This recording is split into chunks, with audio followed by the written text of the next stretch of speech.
La culpabilité, comme je viens de le dire, est tellement ancrée en nous, c'est tellement un mode de pensée, c'est tellement une habitude. Vous voyez quelqu'un qui se sent coupable, et il tourne en rond dans cette espèce de cercle vicieux du bien et du mal. On a tellement peur de faire des erreurs, on a tellement peur de faire mal, entre guillemets, qu'on est dans une espèce d'autosurveillance permanente et on n'arrive jamais à se détendre. Ça crée du mal de le vivre, ça engendre beaucoup d'angoisse, beaucoup d'anxiété. Si vous cherchez parfois pourquoi vous souffrez d'anxiété, il y a fort probablement que derrière il se cache de la culpabilité. C'est un véritable fléau et il faut vraiment pouvoir s'en débarrasser. Mais si on n'a pas les bonnes clés, si on n'a pas les bons repères, c'est très difficile et on tourne, on marine là-dedans et on n'arrive pas à s'en débarrasser. C'est un sujet, la culpabilité, qui est à la fois simple et complexe, parce que c'est quelque chose qui est profondément raciné, je dirais, dans nos gènes, parce que c'est millénaire, la culpabilité. On véhicule ça de génération en génération depuis des millénaires, c'est le cas de le dire. Et parce que parfois des personnes me disent ouais, mais ça vient de mon éducation, mes parents m'ont éduqué dans la culpabilité, etc. Je dis non, c'est pas si simple que ça, parce qu'en fait nos parents ne font que perpétrer une perception, une vision de la réalité qui est ancrée depuis des siècles, hein, et on s'en défait pas comme ça. Donc ne cherchez pas, n'essayez pas de trouver la responsabilité, pas la culpabilité. Parce que si vous cherchez un coupable à votre culpabilité, vous n'allez jamais vous en sortir. Ça va être très enfermant. Et comme c'est quelque chose qui est très enraciné, qui est enraciné dans l'inconscient collectif, et particulièrement dans nos cultures occidentales, c'est quelque chose dont on ne se défait pas comme ça. Ça prend du temps, et ça prend même beaucoup de temps, parce que ce sont des habitudes de pensée qui sont vraiment ancrées. Donc, mais si on n'a pas les bons outils, c'est pratiquement impossible, parce qu'on tourne en rond dedans, on se culpabilise, on se juge, etc. Parce que la culpabilité est générée évidemment par le jugement de bien, de mal, et on va voir tout ça, parce que c'est quelque chose qui est réellement source d'une grande souffrance. Aujourd'hui, la culpabilité est quelque chose de... Ça conduit à des comportements dans l'extrême, à des comportements destructeurs et autodestructeurs.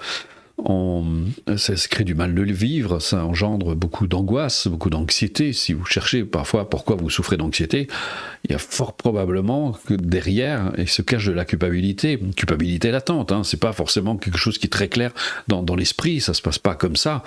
C'est pas parce que vous avez fait quelque chose que vous considérez comme mauvais.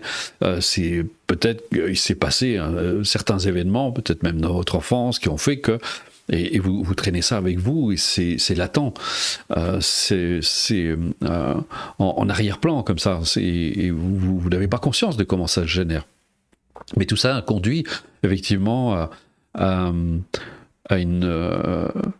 quand on commet moi ce que j'appelle une erreur, quand on commet une erreur, que ça va impliquer des personnes, et ça va générer de la souffrance. Je dirais, bien sûr qu'on y est pour quelque chose, puisque c'est nous qui l'avons fait. Si on maltraite quelqu'un, et si on se comporte de façon brutale, par exemple, ou abrupte, peut-être même dans notre façon de parler, de s'exprimer, on va générer un malaise. Bien sûr qu'on y est pour quelque chose, puisque c'est nous qui le faisons. Mais entre se juger en bien et en mal, et reconnaître que ce que nous faisons n'est pas approprié, c'est-à-dire n'apporte pas de bénéfices, c'est tout à fait autre chose. Parce que dans un cas, si on se culpabilise, on va se ronger de remords, on va s'en vouloir, on va même finir par se détester, voire se haïr. C'est quelque chose que les personnes coupables connaissent bien, savent bien, cette espèce d'auto-jugement permanent qui est pas très agréable, et en même temps, curieusement, ça vous empêche d'identifier clairement, de reconnaître vos erreurs. Parce que je vois parfois des personnes, j'ai vu des personnes se révolter quand je parlais de la colère, de la colère, c'est une autre conférence, de la culpabilité, et la culpabilité engendre de la colère, justement, et engendre beaucoup d'émotions. Et me disent, oui, mais si on libère les gens de la culpabilité, ça va les rendre irresponsables. Et je leur dis, mais attendez, je ne comprends pas. La culpabilité, c'est tout l'inverse de la responsabilité, puisque quand la personne qui se sent vraiment très coupable, parfois elle va même complètement renier ses implications. Elle va dire, mais non, non, c'est pas moi, parce que comme elle se juge et qu'elle veut pas être une mauvaise personne, et qu'elle ne veut pas être jugée par les autres, elle aura beaucoup de peine à reconnaître ses erreurs, et donc à accepter sa part de responsabilité dans la situation.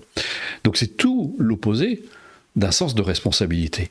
Quelqu'un qui est libéré au contraire de la culpabilité est tout à fait capable de reconnaître que son comportement n'est pas très approprié, n'apporte pas bénéfice, il va peut-être, effectivement, il va avoir beaucoup plus de recul par rapport à la situation, il sera capable d'analyser avec suffisamment de détachement et de voir qu'effectivement, c'était pas très heureux ce qu'il a pu faire. Donc ça, c'est vraiment quelque chose qu'il faut vraiment bien comprendre. Mais encore une fois, la culpabilité, comme je viens de le dire, est tellement ancrée en nous, c'est tellement un mode de pensée, c'est tellement une habitude. Et l'inconvénient de l'habitude, alors il y a des avantages l'habitude, c'est qu'elle se renforce par la force de l'habitude, mais ça fait que ça s'ancre vraiment en nous. Et vous voyez quelqu'un qui se sent coupable, et il tourne en rond dans cette espèce de cercle vicieux du bien et du mal. Et quand je disais que ça conduit à des comportements perfectionnistes, parce que après on a tellement peur de faire des erreurs, on a tellement peur de faire mal, entre guillemets, qu'on est dans une espèce d'autosurveillance permanente. Et on n'arrive jamais à se détendre. C'est impossible. Donc, il y a des choses à faire, effectivement.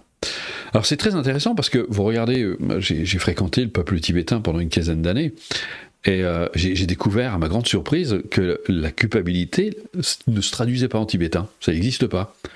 Parce qu'ils ne savent pas ce que c'est en fait. Parce qu'ils ne comprennent pas qu'on se juge en bien ou en mal.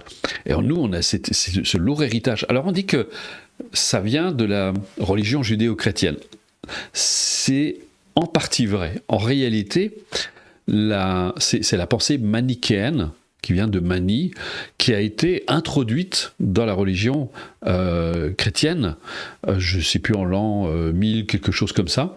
Mani était quelqu'un qui considérait qu'effectivement il y avait des entités du mal et des entités du bien. Donc il y avait cette notion de jugement très tranché, très péremptoire, qui faisait que pour lui il y avait effectivement des êtres mauvais, des entités mauvaises et des entités bonnes. Le problème c'est que ça ne correspond pas à la réalité. Et ça a été introduit dans la religion chrétienne. Alors qu'à la base, si vous prenez les enseignements de Christ, il n'y a pas de culpabilité. Il le dit lui-même, que celui qui n'a jamais péché me jette la première pierre. Et il savait très bien que personne n'allait lui jeter une pierre, puisqu'on est tous quelque part de grands pécheurs, parce qu'on commet tous des erreurs. Et ce qui est très intéressant, c'est que le mot péché, qu'on associe au mal, le mot péché, en fait, en hébreu, ça veut dire rater la cible. Autrement dit, on est à côté de la plaque. D'ailleurs, et pour le traduire en dododerme, dans la sagesse orientale, c'est d'être, on n'est pas approprié, on n'a pas un comportement juste, c'est-à-dire qui est cohérent par rapport à ce qu'on veut réaliser.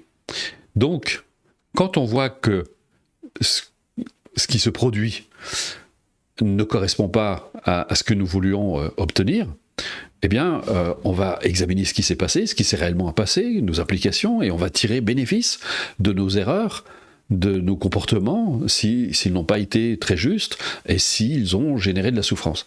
Dans le cas de la culpabilité, on va se faire du mal, ou alors on va en vouloir à la personne. Parce que parfois, c'est ce qui est surprenant dans la culpabilité, c'est que si vous faites générer de la souffrance chez quelqu'un, parfois la personne coupable va détester la personne d'avoir cette souffrance, parce que comme elle se sent coupable, elle a l'impression que c'est à cause d'elle qu'elle se sent coupable, parce que elle souffre. Donc vous voyez, c'est un truc de fou, et c'est impossible d'être heureux dans la culpabilité. Donc comment est-ce qu'on va faire pour s'en débarrasser?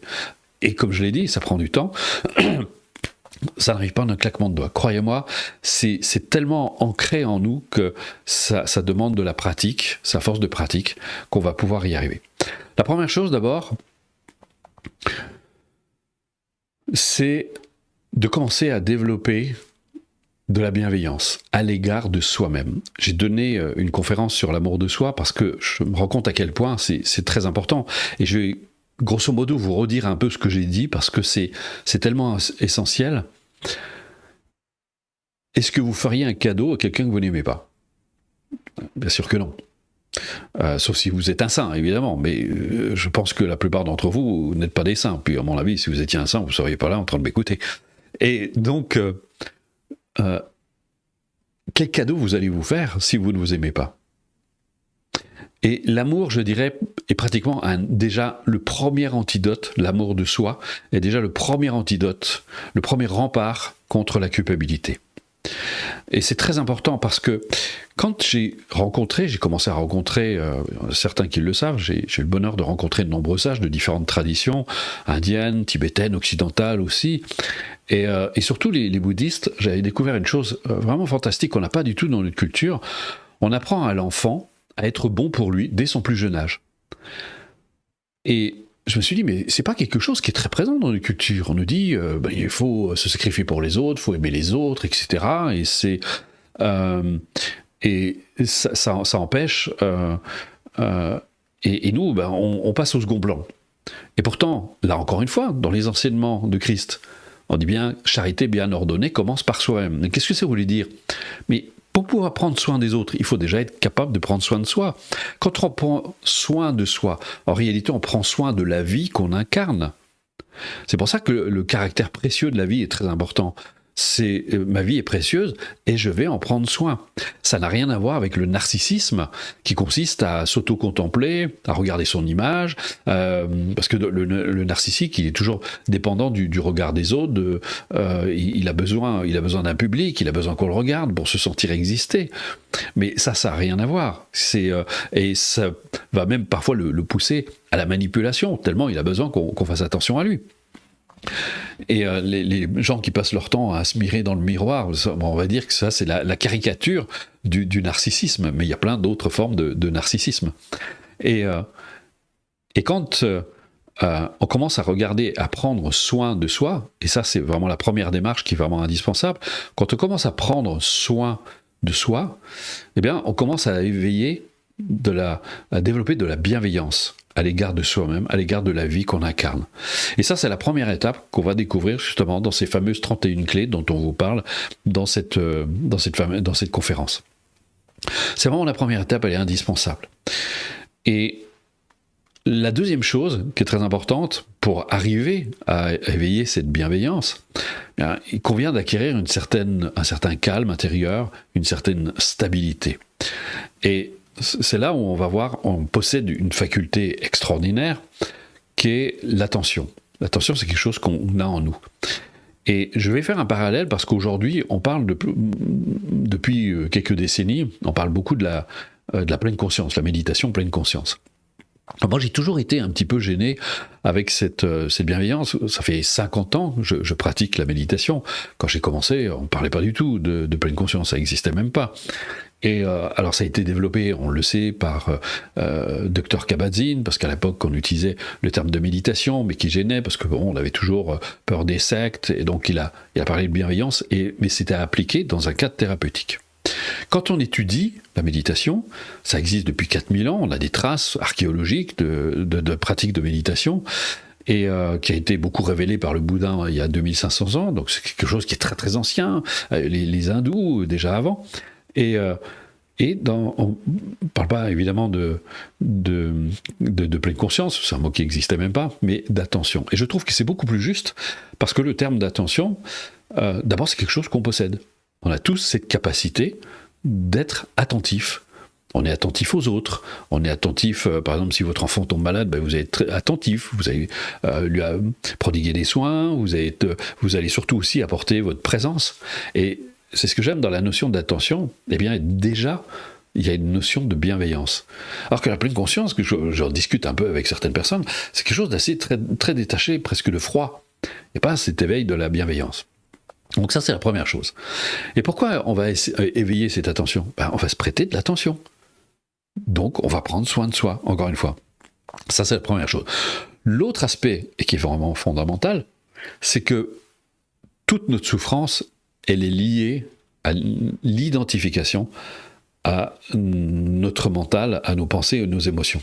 Regardez, quand une pensée ou quand une émotion s'élève, surtout si ce sont des pensées négatives, on essaie de s'en débarrasser, on n'en veut pas. Et surtout dans une culture comme la nôtre, qui est une culture du paraître, dès qu'on est tout de suite en bagarre avec nous-mêmes, dès que des pensées qui viennent s'opposer à l'image qu'on veut donner aux autres et à soi-même viennent se manifester dans notre esprit, qu'est-ce qu'on fait? On va les refouler. Et donc on est toujours en lutte contre nous-mêmes. Et comment est-ce que vous voulez être en paix si vous êtes toujours en lutte avec vous-même? On n'arrive jamais à se détendre. Alors que dans la pratique de la bienveillance, on va apprendre à être à l'aise avec toutes ces pensées, toutes ces émotions, même négatives, et on verra qu'elles nous charrient de moins en moins. Au contraire, on va même les intégrer dans notre existence. C'est un peu comme les nuages. Si on associait les pensées, les émotions aux nuages, eh bien on accepte volontiers ces nuages qui passent dans le ciel parce qu'on sait qu'ils ne vont pas durer, qu'ils ne vont pas rester dans le champ de conscience. Mais pour arriver à ça, il faut acquérir de la stabilité. Et c'est là où l'attention va être extrêmement précieuse. Parce que plus vous allez vous entraîner, on va utiliser différents supports, que sont le corps, la respiration, puis il y a beaucoup d'autres fonctions qu'on va utiliser pour entraîner l'attention à rester là où nous sommes.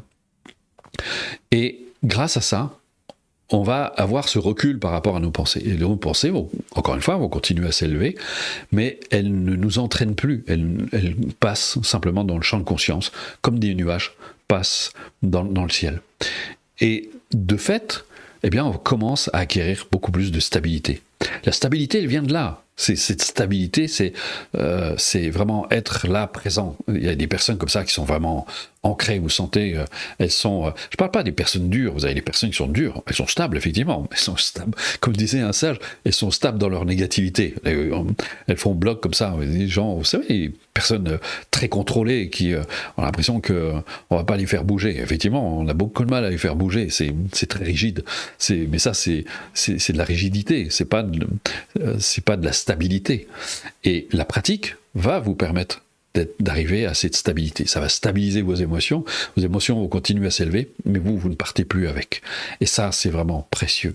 C'est quelque chose de vraiment précieux. En plus, ça a de très nombreux effets au niveau de la santé, puisque aujourd'hui, on a plus de 2000 publications scientifiques sur les effets de la méditation. C'est qu'au bout de 3 semaines de pratique de ce genre de technique, il y a une augmentation des anticorps de 30%. On voit le métabolisme, vous lui faites un bien fou, parce que le métabolisme se met en phase de repos profond et réparateur.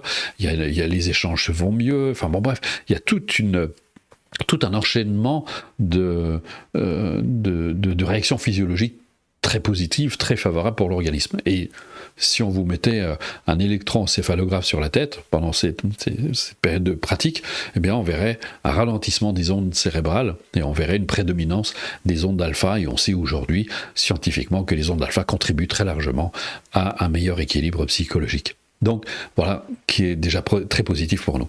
Et ça, le fait de prendre soin de soi va déjà très largement participer à la déculpabilisation.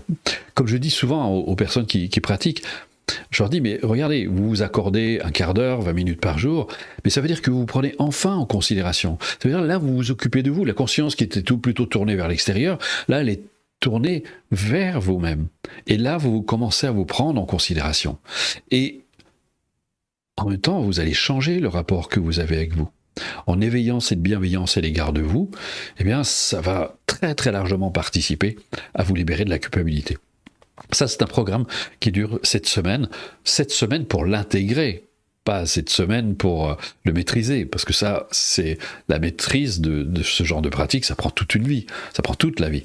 Alors je vois des personnes, parce qu'en Occident, on est extraordinaire, je vois des personnes, déjà, leur fait de leur dire « Ah, mais on va pratiquer 20 minutes par jour. » Et tout de suite, oh, « Mais j'ai pas le temps. » Et ça demande des efforts. Les gens sont fantastiques. Et je me plais à leur dire « Mais si vous avez 20 minutes de plaisir à vous accorder, alors cette démarche, elle est vraiment faite pour vous. » Parce que vous allez découvrir, j'ai constaté en Occident, si je compare avec notamment mes amis tibétains, la notion d'effort, en fait, elle est toujours associée à une notion de contrainte. Effort égale contrainte. Et d'ailleurs, c'est rigolo parce que dès qu'on doit faire des choses, par exemple, je sais pas, faire la vaisselle ou faire un peu de ménage, aussitôt, on parle de corvée. Et nous, on montre dans les stages, en fait, les gens s'amusent. Alors bon, il y en a qui sont encore crampés, accrochés à leur vieux conditionnement, mais vous pouvez amener du plaisir. Mais bon, ne parlons pas de vaisselle ou de ménage parce que ça peut fâcher, mais là, il s'agit de se faire du bien. Donc l'effort que vous allez faire, c'est un effort, comme disent les bouddhistes, c'est un effort joyeux. Et regardez un enfant qui joue. Il fait un effort, mais il joue. Et vous allez retrouver ce jeu, cette bienveillance, ce jeu qui va vraiment participer. Et comme je me plais aussi à le dire à ceux qui pratiquent avec moi, je leur dis, vous allez trouver dans la pratique ce que vous allez y mettre. Si vous êtes plein d'attentes, si vous êtes plein de fermé en disant, bon, c'est quand qu'il vient le résultat, qu'est-ce que vous voulez que ça marche ? Alors que si vous mettez de l'ouverture, si vous mettez de la joie, de l'enthousiasme, eh bien c'est exactement ce que vous allez récolter. Donc là, on va voir à quel point l'attitude, dès qu'on trouve, c'est ce qu'on appelle l'attitude juste, dès qu'on trouve la bonne attitude, la bonne façon de pratiquer, eh bien, ça coule. Et cette bienveillance s'éveille de plus en plus. Et puis on commence petit à petit à se dire, finalement, on commence à s'apprécier, un peu comme quelqu'un avec qui vous passez du temps. Puis vous vous dites, bon, au début, vous vous méfiez un peu. Puis plus vous le connaissez, vous dites, non, finalement, il est très agréable. Puis vous commencez à apprécier sa présence. Puis vous faites connaissance. C'est comme ça que des amitiés se créent. Et eh bien, vous allez, comme disait Pema Chodron, vous allez entrer en amitié avec vous-même.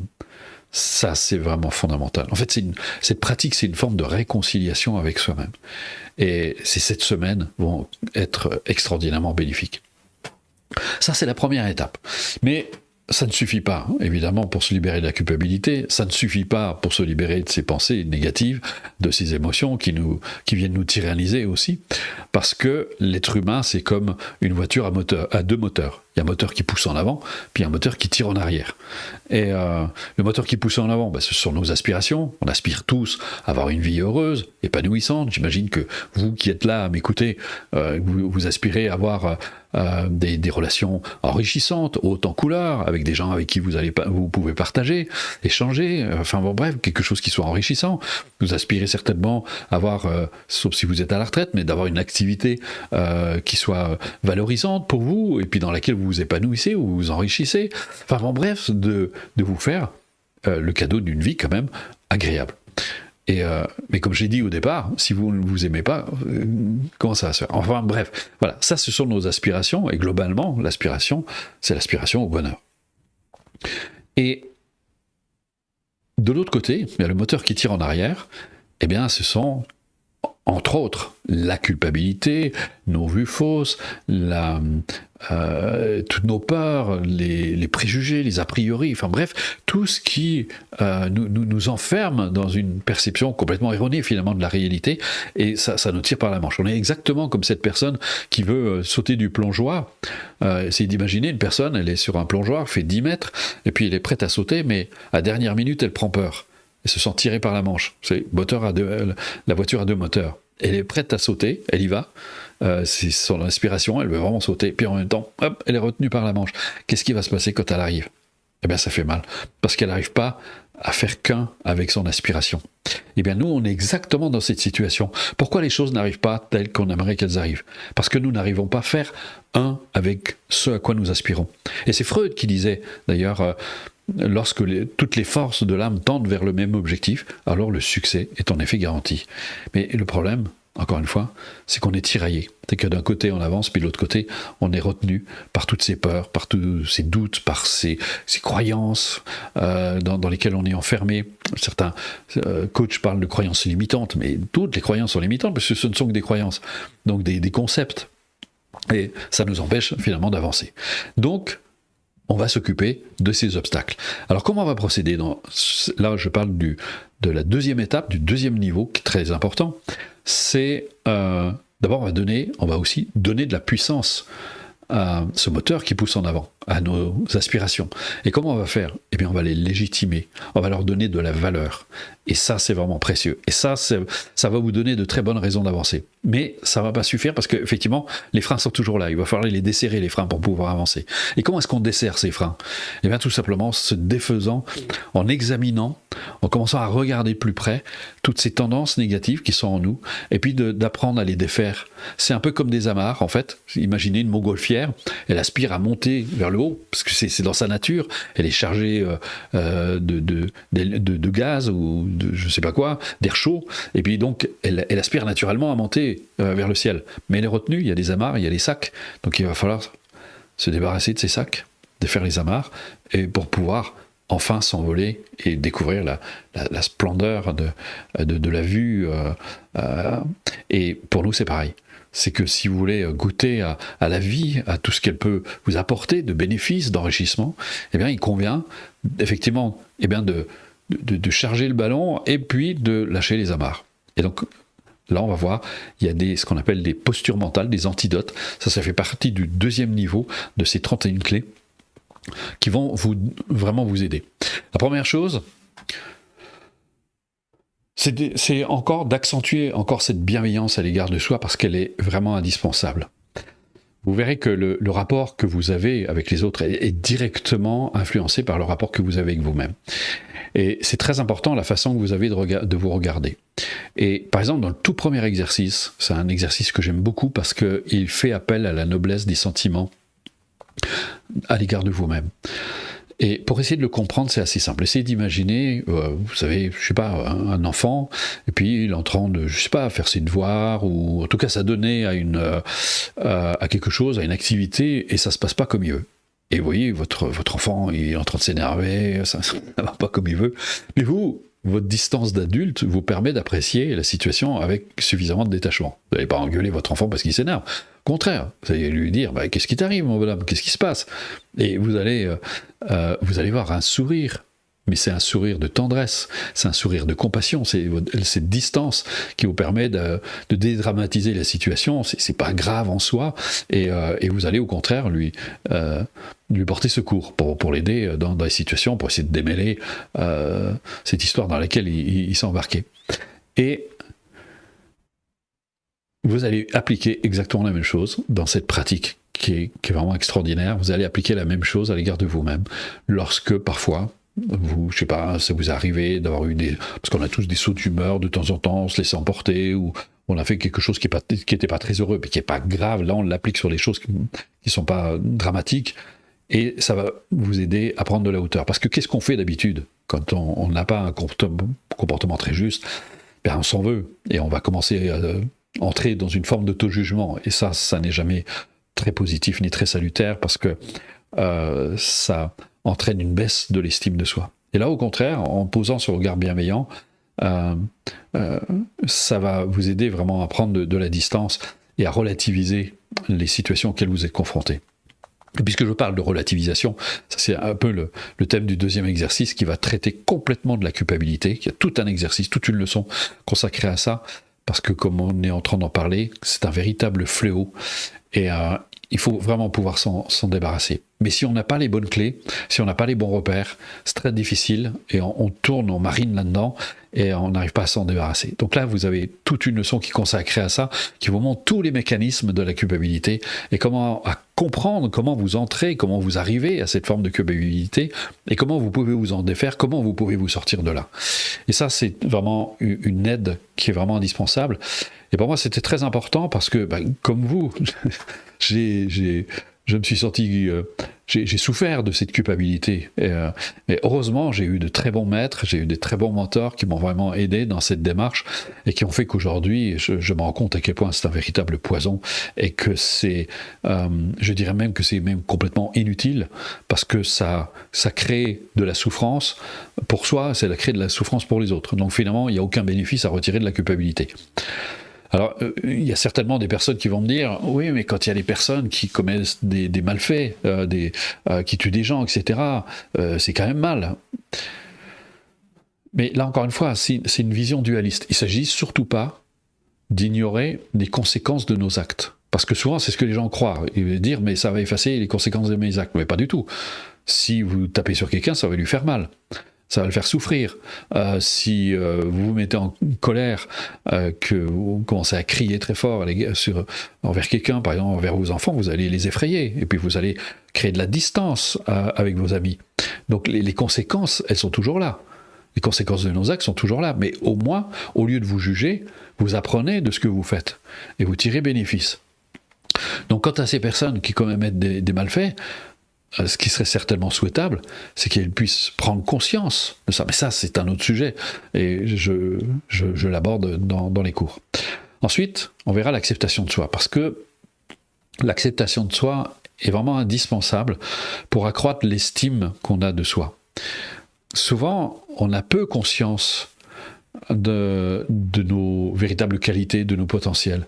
Et vous remarquerez qu'on a un peu cette tendance, et particulièrement en Occident, à souligner surtout tout ce qui ne va pas, à pointer du doigt quand une personne fait une erreur, et on fait la même chose avec soi-même. Et regardez, même parfois dans l'éducation, on engueule nos enfants quand ils loupent quelque chose, et puis on oublie de leur faire remarquer que ils ont été excellents, que ça a été, que c'est vraiment très chouette ce qu'ils ont pu faire. Alors, évidemment, on le fait, mais peut-être pas assez encore. Et pour nous aussi, parce que je dirais que l'éducation, ça commence d'abord par l'éducation de soi-même. Si on apprend à reconnaître ses propres qualités, ses véritables qualités humaines, celles-là qui participent à notre bonheur, à faire de nous des êtres joyeux, des êtres ouverts, d'esprit, même intrépides, espiègles, avec de la confiance, eh bien, si on apprend à les reconnaître, ce sera plus facile de la reconnaître chez les autres et de les aider à prendre conscience de ces qualités et de les faire grandir, et à commencer par vos enfants. Plus vous avez conscience de ça en vous, plus vous serez en mesure d'aider votre enfant, et c'est ça qui va le tirer vers le haut. Et puis de l'autre côté, l'acceptation de soi, c'est aussi apprendre à accepter ces aspects négatifs, ce que les bouddhistes appellent les obscurcissements mentaux. Mais là, c'est pareil, c'est un peu comme l'exercice du sourire intérieur dont je parlais tout à l'heure. On va poser un regard très différent dessus. Parce que tout ça, finalement, c'est que de la souffrance. Nous prenez la colère. On dit, c'est un sentiment négatif. Oui, certes, mais qu'est-ce qui se cache derrière la colère? On sait très bien, d'un point de vue psychologique, que derrière la colère se cache de la peur et de la tristesse. Donc, si vous essayez de vous débarrasser de la peur, c'est comme de la colère, c'est comme essayer, ça ne vous viendrait pas à l'idée de, si vous êtes fait mal, par exemple au genou, je ne sais pas, de taper sur le genou pour soulager votre souffrance. Ça ne vous viendrait pas à l'idée, ça. Qu'est-ce qu'on fait quand on est en colère? Parfois, les personnes s'en veulent, et elles mettent de la colère sur de la colère. Qu'est-ce qui se passe? Ça fait plus de colère. Et ça ne libère pas. Là, la bienveillance va être vraiment une aide extraordinaire. Ensuite, on continue. Je parlais savoir, unifier son esprit pour atteindre ses objectifs, pour réaliser ses aspirations. Et ça, c'est un point qui est vraiment essentiel, qui a été abordé, qui fait l'objet d'une leçon entière. Et là, vous verrez tous les mécanismes qui vous empêchent d'atteindre vos objectifs, de réaliser vos aspirations. Et on vous montre comment arriver enfin à unir votre esprit pour aller dans le sens de vos aspirations. Et puis on voit évidemment, c'est les pratiques qui sont déjà un peu plus connues par le grand public, comme la visualisation, l'imagerie mentale, la suggestion, bien que souvent il y en a qui ont un peu de mal avec, mais ce sont des pratiques excellentes et qui vont participer à votre épanouissement personnel. Ensuite, on va voir, ça ce sont d'autres aspects qui sont vraiment fondamentaux et qui vont très largement participer aussi à cet aspect. La motivation d'abord. La motivation, ça a la même racine que le mot moteur. Moteur, motivation. Et si vous avez un moteur faible, imaginez, vous montez une pente, qu'est-ce qui va se passer? Vous allez peiner si votre moteur est pas très fort. Donc ça va être très difficile, peut-être même que vous allez faire du reculon. Et alors que si vous avez un moteur puissant, vous allez pouvoir vraiment avancer. Et dans la vie, c'est exactement ce qui se passe. Les personnes qui manquent de motivation, tout devient une excuse pour abandonner. La moindre difficulté, le moindre obstacle, tout devient insurmontable, parce qu'il y a un manque de motivation derrière. Évidemment, qui est gouverné par la peur, par toutes sortes de choses, et derrière, il y a plein d'autres choses aussi, j'en suis parfaitement conscient. Donc, c'est important de donner de la puissance à ce moteur. Et là, vous avez un exercice qui est extraordinairement, qui est extraordinaire et qui est très puissant pour vous aider à avancer et à donner de la puissance à ce moteur. Et puis, un autre ingrédient qui est vraiment très important, c'est la confiance en soi. La confiance en soi, c'est le pilier de la réussite d'une vie. Comment donner confiance aux autres si on n'a pas confiance en soi? Comment faire en sorte que les autres nous suivent dans nos entreprises si on n'a pas confiance en nous-mêmes, si on doute de soi? Comment avoir des relations épanouissantes si on ne croit pas en nous aussi? Qu'est-ce qu'on va apporter à l'autre si on a une piètre image de nous-mêmes? Ça va être très difficile. Comment vous allez mener à bien vos projets si vous pensez ne pas ni les mériter, ni en être capable, parce que vous manquez de confiance en vous. Donc là aussi, il y a tout un cours qui a été consacré parce que c'est vraiment indispensable. Sans la confiance en soi, on ne peut pas avancer. Et on va voir aussi justement que la culpabilité sape beaucoup la confiance en soi. Et on termine sur un exercice, là encore, pour aller complètement dans le sens de la déculpabilisation. Cet exercice va vous aider à légitimer votre aspiration au bonheur, à légitimer vos aspirations tout court.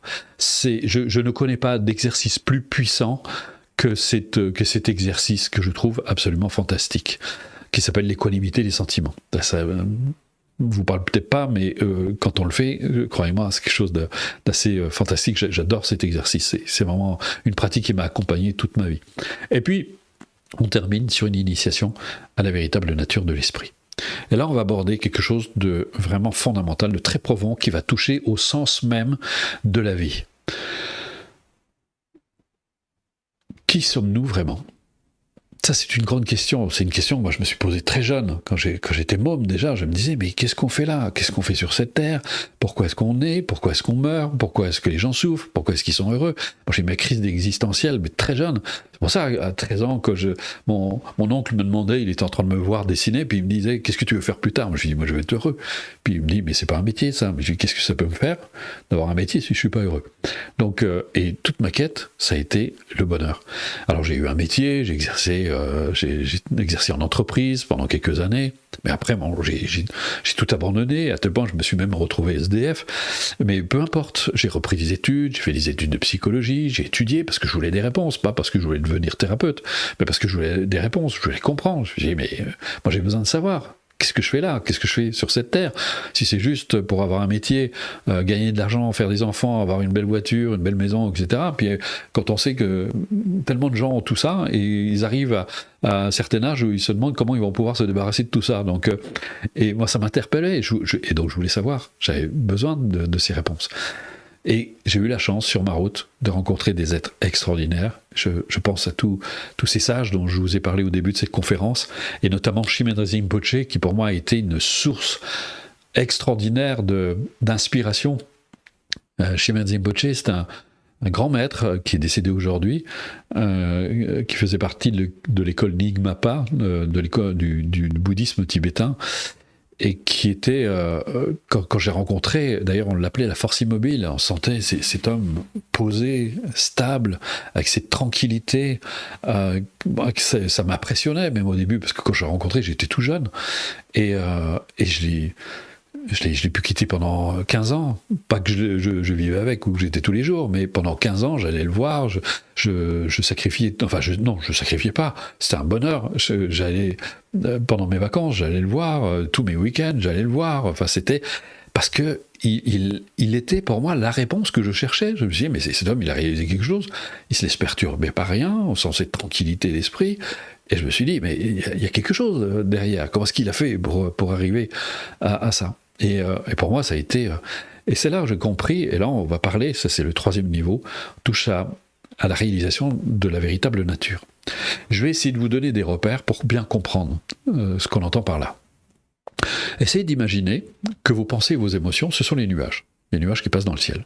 Vos pensées, comme les nuages, les émotions, comme les nuages, changent sans arrêt. Elles ne restent jamais dans le champ de conscience, elles changent, il y en a une qui apparaît, qui disparaît, etc. Les émotions, c'est pareil, elles fluctuent tout le temps. Et nous, on est identifié à ça, en état ordinaire. Toute notre attention, elle est mise sur les pensées et les émotions. D'ailleurs, on pense, et c'est pour ça, c'est amusant, on est dans une culture, un peuple qui est très émotionnel. Et regardez tous nos films, c'est très émotionnel, c'est très chargé en émotions. Et nous, on vit à travers l'émotion, parce qu'on a l'impression qu'on est l'émotion. L'émotion, c'est un mouvement qui est très important, qui certes se produit au sein de notre esprit. Mais notre vraie nature, essayez d'imaginer, et le bleu du ciel, c'est ce que vous êtes fondamentalement, si on peut faire une image comme ça. Et c'est juste une image, hein, le réaliser, c'est encore autre chose. Et si vous avez conscience de ça, c'est que ça ne vous empêche pas, les nuages vont continuer à se produire, pouvez voir, même parfois, ils vont faire des dessins magnifiques, ils vont faire des choses extraordinaires. Parfois, ça va être très sombre, il va y avoir de l'orage, ça s'assombrit. On peut imaginer, par exemple, dans la dépression, mais c'est quand les nuages sont très très sombres, très noirs, on n'arrive plus à percevoir le bleu du ciel, on n'arrive plus à percevoir le soleil qui, lui, derrière les nuages. Mais si on arrivait à amener la conscience sur le bleu du ciel, c'est-à-dire sur la vraie nature de l'esprit, mais ça changerait tout. Ça changerait tout parce que d'abord, on se rendrait compte que nous ne sommes pas les nuages, donc nous ne sommes pas les pensées, nous ne sommes pas les émotions, ce sont des choses qui se produisent au sein de l'esprit. Mais nous sommes autre chose, au-delà. Et pour vous y aider, on va faire un petit exercice. Essayez de prendre n'importe quelle pensée qui s'élève dans votre esprit. Vous pouvez voir une pensée, vous avez tous eu déjà conscience de la pensée qui s'élève à la conscience, puis au bout d'un certain temps, elle disparaît pour faire apparaître, et une autre pensée va apparaître. Mais quand la pensée disparaît, vous n'avez pas l'impression qu'un petit peu de vous disparaît avec la pensée. Vous demeurez en arrière-plan, conscient de la nouvelle pensée qui apparaît. Exactement pareil lorsque les émotions s'élèvent. Vous pouvez avoir des émotions qui vont s'élever, elles vont changer. Vous voyez bien, si vous avez tous vécu toutes sortes d'émotions, colère, jalousie, enfin peu importe, peur, selon les cas, mais elles ne sont jamais restées dans le champ de conscience. Mais qui a conscience de la pensée qui change? Qui a conscience de l'émotion qui s'élève? Et ça interpelle, parce que vous vous dites, mais finalement, puisque les pensées, elles changent, je ne peux pas être les pensées, ou alors il faut les figer. Peut-être les psychorigides arrivent, peut-être, je ne sais pas, vainement à essayer de se contraindre dans une image de soi. Mais c'est ce qu'on fait tout le temps.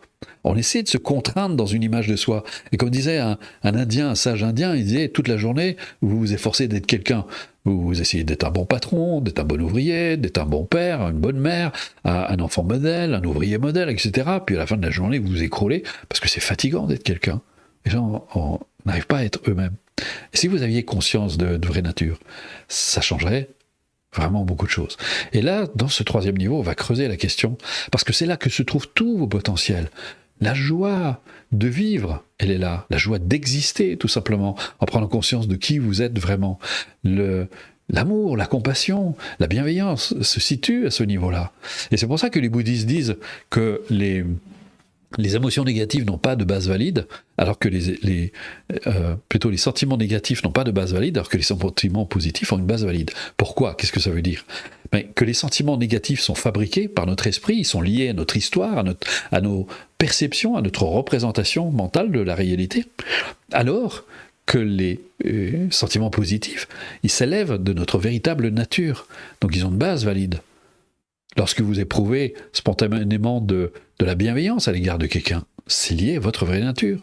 Quand vous commencez à éveiller votre compassion, la compassion, c'est cette capacité à souhaiter à l'autre de se libérer des causes de la souffrance. C'est pas cette « oh, le pauvre, qu'est-ce qui lui arrive ?» Non, c'est vraiment, on a conscience que la personne souffre, mais on n'est pas impliqué non plus dans sa souffrance, parce que ça ne va pas l'aider.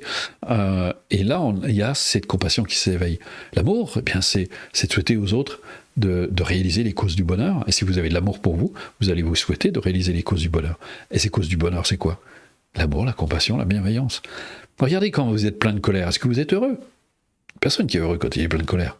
Par contre, lorsque vous manifestez spontanément de la bienveillance, imaginez, vous voyez un petit enfant, vous le voyez en train de jouer, se battre, avec sa joie de vivre, ça va vous toucher, ça va éveiller votre compassion, votre bienveillance, votre amour pour lui.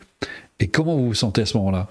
Eh bien, le seul sentiment qui émane de vous crée du bonheur pour vous. Mais comment arriver à les stabiliser? C'est ça le truc. Eh bien, on va voir par la pratique. Et là, vous avez de nombreux enseignements, vous avez 12 enseignements avec les pratiques qui leur correspondent. On va méditer aussi sur la nature des phénomènes pour ne plus en être dupe, parce que nous, on vit avec l'idée que les choses ont une identité solide et immuable, qu'il y a une sorte de stabilité dans l'apparence, alors que c'est pas vrai. La preuve, votre corps, il change. Il vieillit, il se transforme. Tous les 7 ans, scientifiquement on le sait, tous les 7 ans vous avez changé de corps. D'ailleurs, on ne trouve plus un seul des atomes qui étaient présents. Et c'est juste le véhicule de l'information qui fait que votre corps se maintient comme ça. Et ça, c'est quand même fantastique. Et vos pensées, elles changent. Votre pensée, elle évolue. à travers les expériences que vous vivez. Parfois, vous vous renforcez dans la négativité, vous êtes convaincu que les gens sont méchants, etc., puis vous vous durcissez là-dedans. Ou au contraire, ça vous ouvre l'esprit, ça vous amène des prises de conscience, même dans les moments difficiles. Parfois, votre esprit va s'ouvrir sur d'autres perspectives. Vous avez vécu une séparation douloureuse, mais vous avez peut-être eu des prises de conscience sur vos comportements, vos modes de fonctionnement, et ça vous a éclairé sous un jour nouveau, et ça vous ouvre des perspectives sur une nouvelle relation, mais qui sera plus constructive. Et pareil dans un métier, parfois les personnes le vivent dans la douleur, mais c'est peut-être une porte qui s'ouvre vers autre chose. Enfin bon, bref, c'est tout ça, c'est vraiment une question d'angle de vue. D'ailleurs, Dalai Lama dit lui-même, il n'y a pas de mauvaise carte du ciel, il y a une mauvaise lecture de la carte du ciel. Et comment lisez-vous votre histoire? Et ça, c'est vraiment fondamental. Donc voilà, ça, c'est les 3 niveaux, les 31 clés qui vous sont proposées, et si ça vous intéresse. Alors maintenant, on va passer au questionnaire, si vous avez des questions. Alors, je vais juste... Voilà. Ouais, je laisse faire le hic. On va tirer les rideaux, parce que... Voilà. Eh ben, dites donc.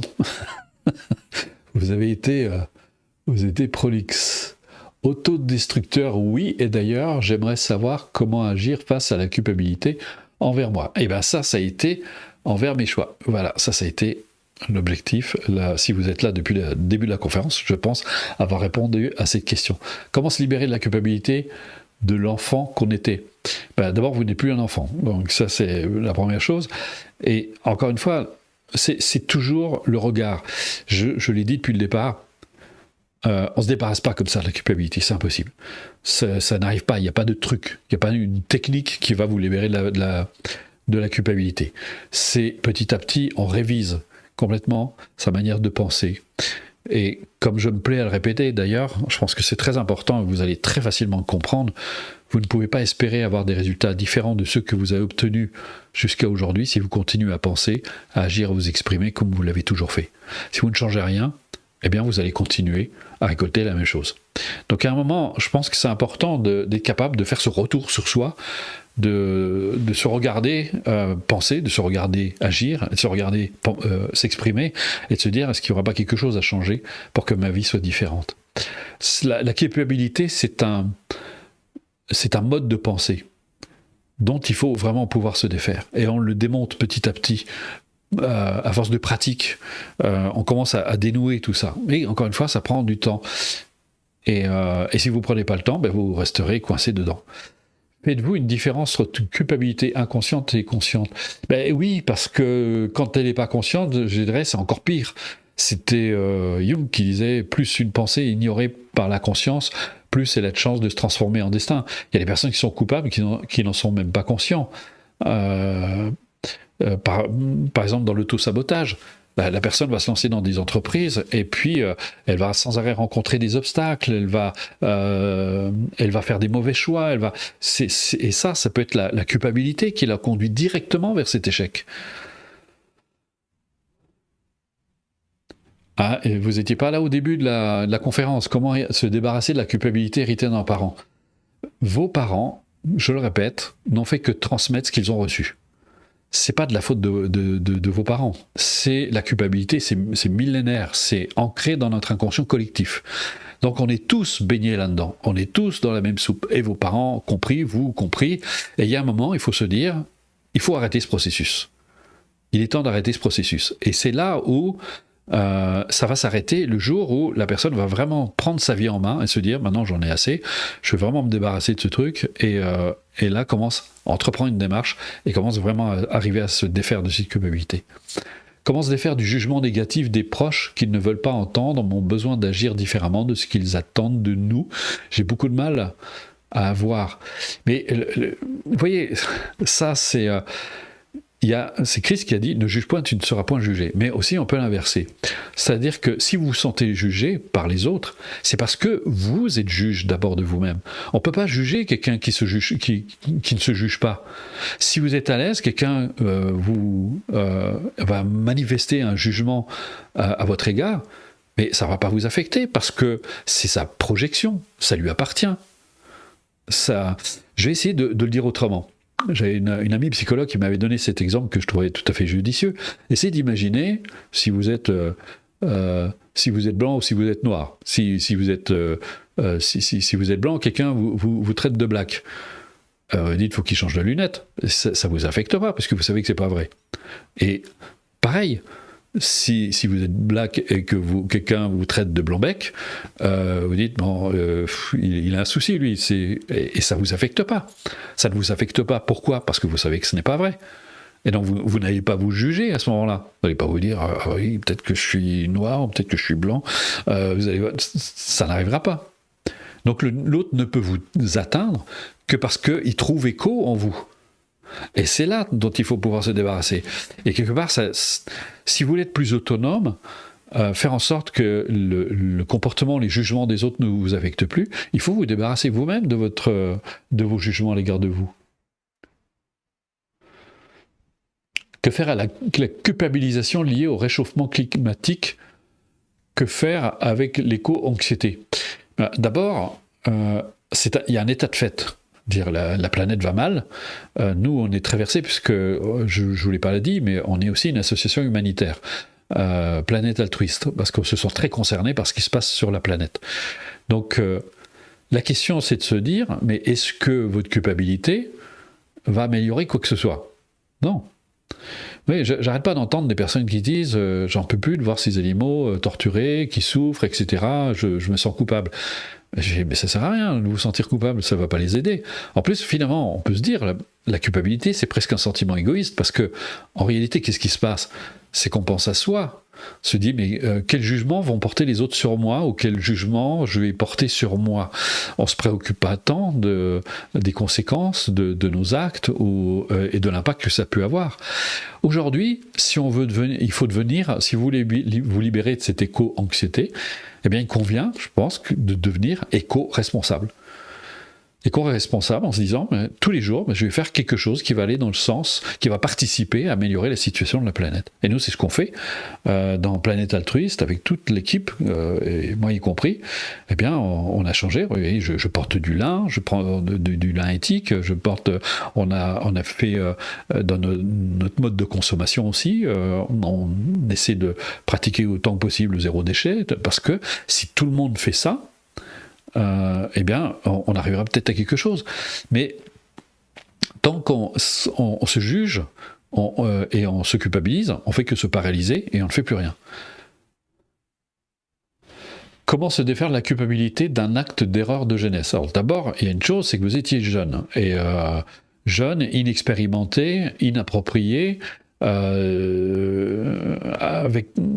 ce manque d'expérience qui a fait que votre comportement était... Donc vous avez déjà des premiers éléments pour vous libérer, pour vous défaire de la culpabilité.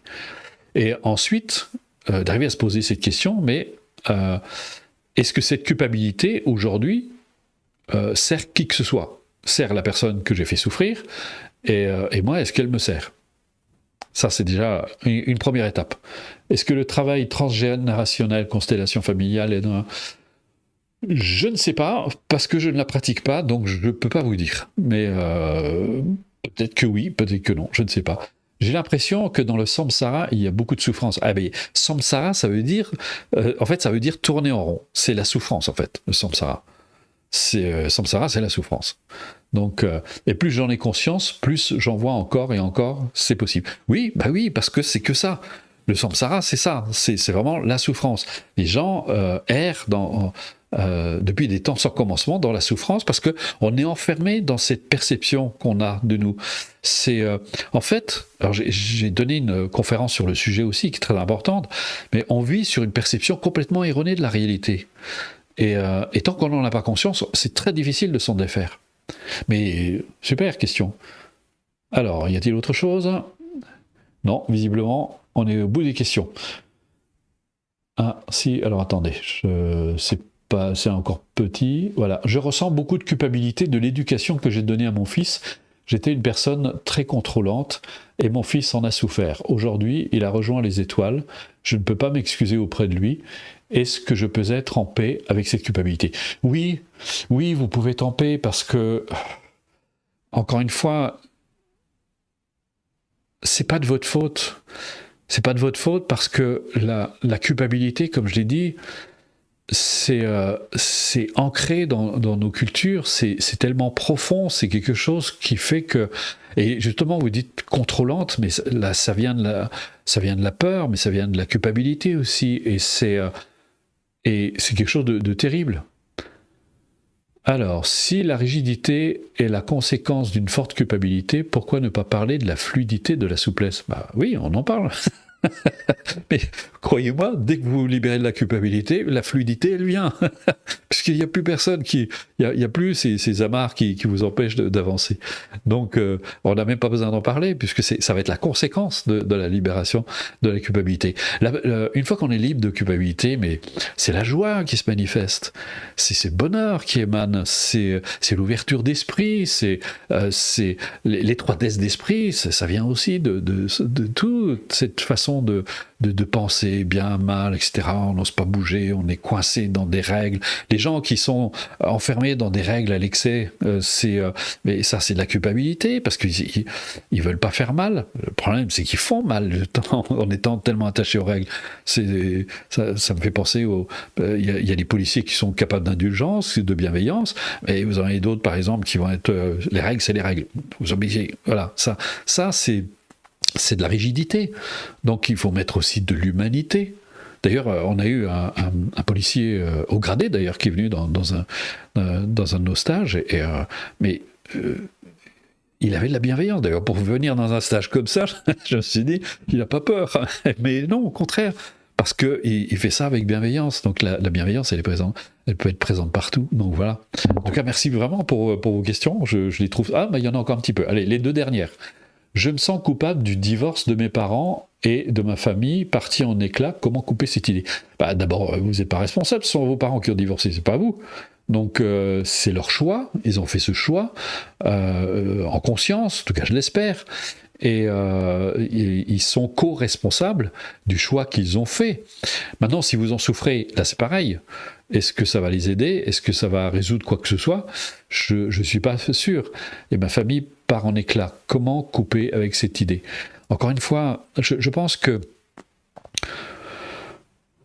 la bienveillance dont je parlais au début est vraiment un des premiers et puissants antidotes contre ce genre de souffrance inutile, parce que vous tourmenter pour ça ne sert à rien. Et encore une fois, si c'était un maître du siècle dernier qui enseignait à ses étudiants, on disait « aimez vos parents ».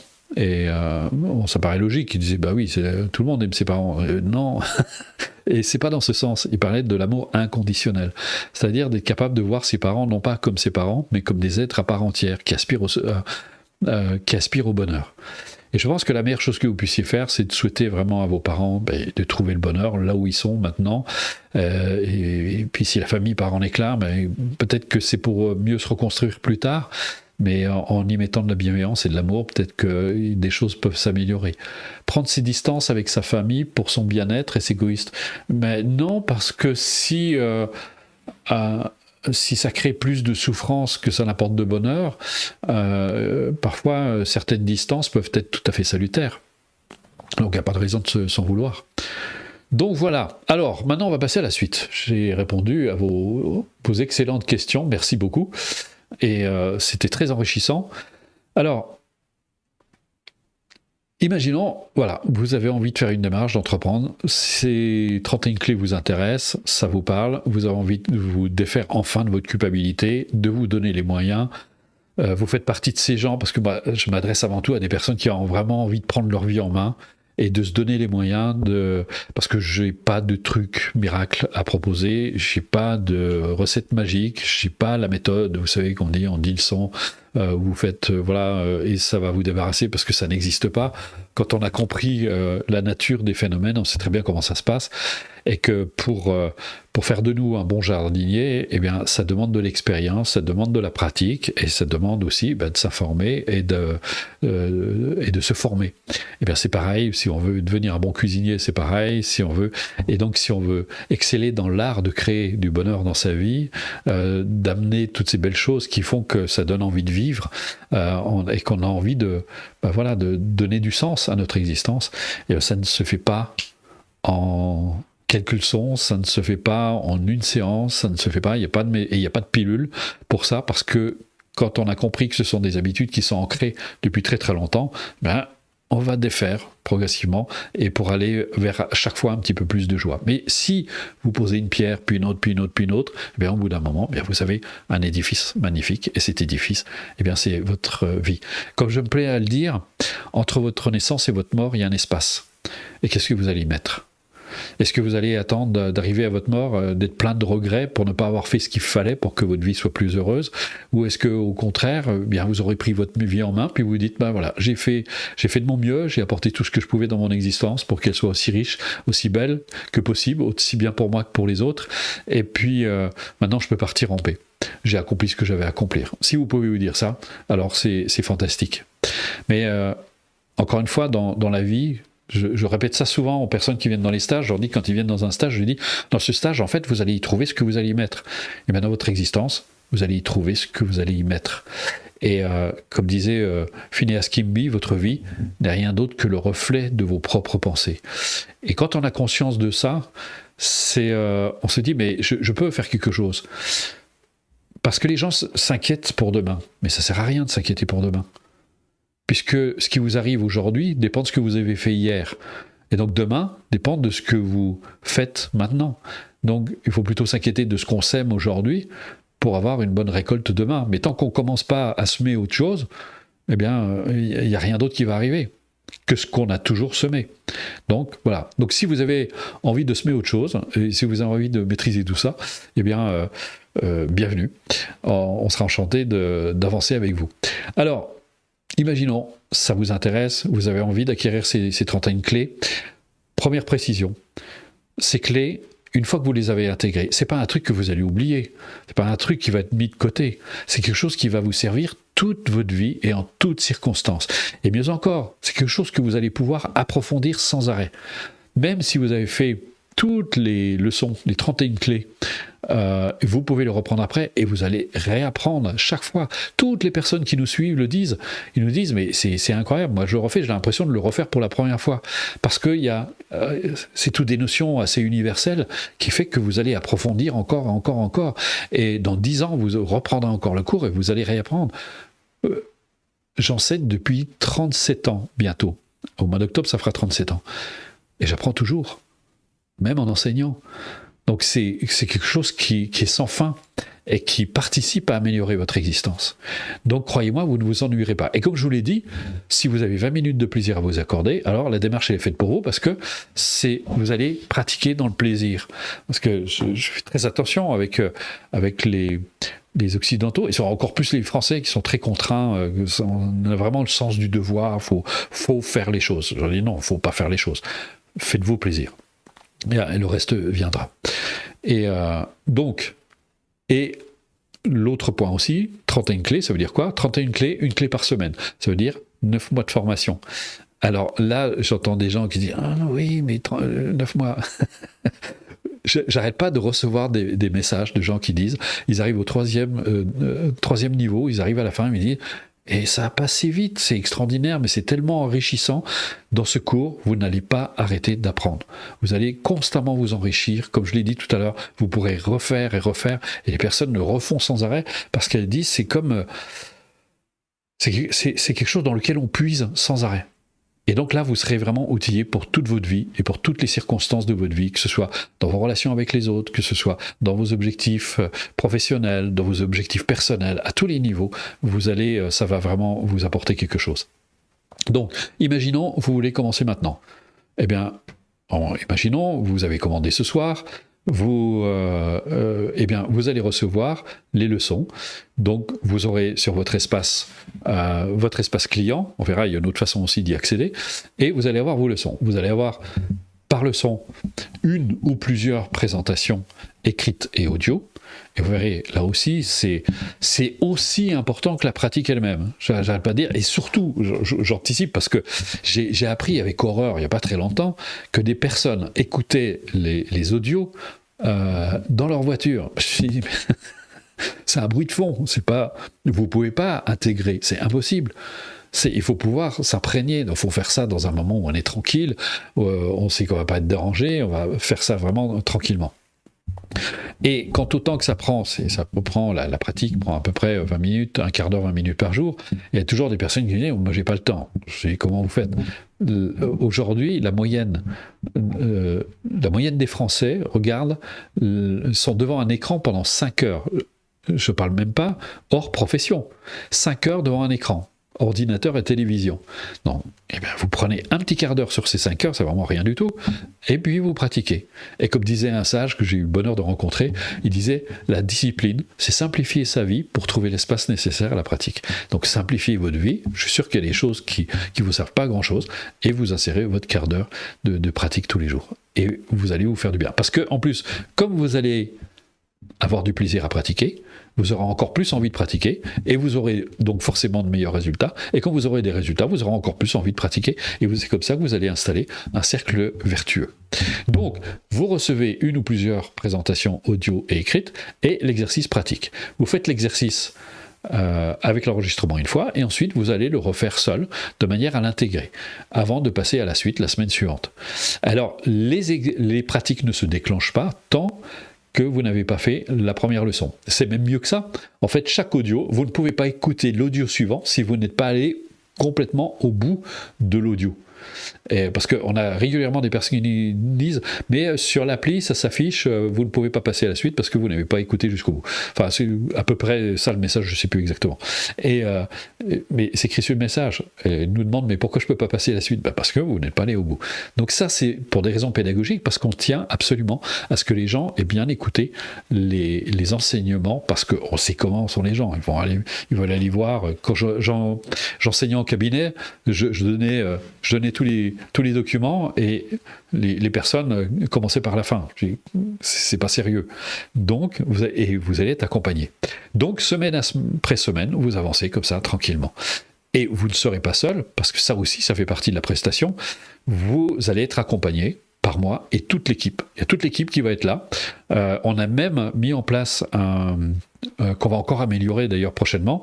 On a même mis en place un groupe de soutien sur Facebook. Alors, bon, il y a des personnes qui vont dire sont fâchées avec Facebook. Vous pouvez créer un compte anonyme, et vous n'êtes pas obligé de mettre des photos ou des trucs personnels dessus. Ça vous permet, parce que pour l'instant, il n'y a que Facebook qui propose ce genre de prestations. C'est un groupe privé. Personne ne peut y accéder à part vous. Personne ne peut le voir à part vous. D'autant plus que l'entrée est filtrée. On utilise un système on vous demande de répondre à des questions qui se trouvent dans le cours. Il n'y a que les personnes qui suivent le cours qui peuvent répondre à ces questions. Et ensuite, vous entrez. Et on veille à la bienveillance sur ce groupe. Si quelqu'un perturbe le groupe, eh bien on l'enlève. Et pour nous, ce qui est très important, c'est que vous soyez vraiment bien accompagnés. Donc là, eh bien, l'équipe vous aide, répond. Mais ce qui est extraordinaire, vous allez faire partie d'une communauté, on est presque 7000 sur cette communauté. Les anciens viennent au secours des nouveaux, ils les aident, ils les accompagnent. Il y en a, ils le font avec une sagesse extraordinaire. On voit qu'ils ont vraiment intégré leur pratique.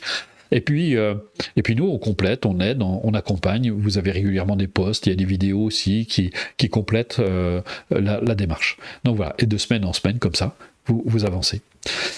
J'ai oublié de vous dire, à la fin de cette conférence, surtout si vous restez jusqu'au bout, vous allez pouvoir tester cette démarche. Comme ça, vous pourrez voir si ça vous parle. Si ça vous parle, si vous dites, bah, oui, effectivement, ça me donne bien envie, que vous avez envie de commencer, eh bien, vous pourrez entamer la démarche. Comment est-ce que vous allez accéder à ces cours? Je l'ai dit, sur votre espace client, vous avez une plateforme qui est vraiment très très bien faite, à laquelle vous pouvez accéder, que ce soit depuis votre ordinateur, depuis votre tablette et depuis votre téléphone. Mais, cerise sur le gâteau, c'est un cadeau qu'on vous fait, vous pouvez accéder à ces cours sur l'application. Alors on va vous la montrer. Alors ça a déjà évolué entre-temps. Regardez la troisième colonne, c'est là où vous trouvez vos cours. Et là, vous pouvez emmener vos cours partout où vous allez, où vous vous promenez, vous avez accès directement à vos cours. Mais mieux encore, ça c'est la cerise sur le gâteau, parce que 60% de notre activité est gratuite. Vous avez en complément des activités. Vous avez les balades de Bruno, vous avez les méditations collectives le dimanche, vous pouvez venir, c'est un super complément au cours. Et puis vous avez des extraits de stages, vous avez le mot du jour qui est publié par Nathalie. Enfin bon, bref, vous avez plein de choses en plus. Voilà. On peut retirer l'image. Alors, qu'est-ce que j'ai oublié, à part vous parler du tarif, parce que vous vous demandez combien ça coûte. Et vous imaginez que c'est très cher, parce que si vous êtes déjà allé sur Internet, vous avez pu voir, en général, ce genre de formation, on va dire 9 mois de formation, ça coûte entre 1000 et 3000 euros à peu près, si je ne m'abuse. Et vous allez voir, et si vous êtes allé en cabinet, vous savez qu'une seule séance, ça coûte entre 40 et 150 euros à peu près la séance. Donc vous multipliez par 31 séances, vous voyez un peu le tarif.